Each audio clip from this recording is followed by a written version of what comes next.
Allah ya raba tsakanin suratul fatiha gida biyu da shi da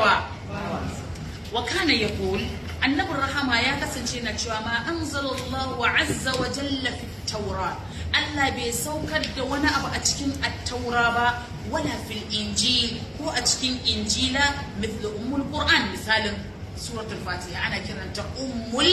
qur'an ana kiranta suratul fatiha ko wa hiya sab'ul mathani kuma ana kiranta sab'ul mathani ana ce mata wal qur'anul azim allazi utituhu da alqur'ani ne girma wanda nazo da shi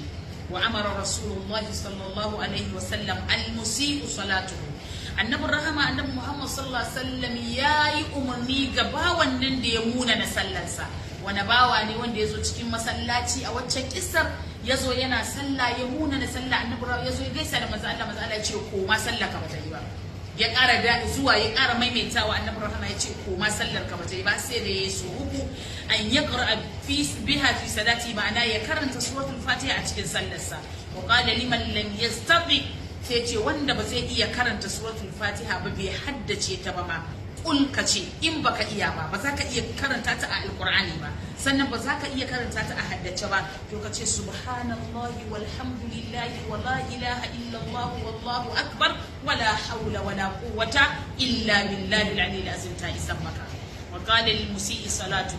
fa in kana ma'aka qur'anun faqra bihi wanda bai iyawa bai san yadda za a karanta ma da alqur'ani da ka ba to ya kalli alqur'ani ya karanta wa illa idan ba zai iya ba kwata kwata fahmadillah wa kabbihu wa hallilhu ya gode ma Allah ya ma Allah kabbara kuma ya ce la haula wala quwwata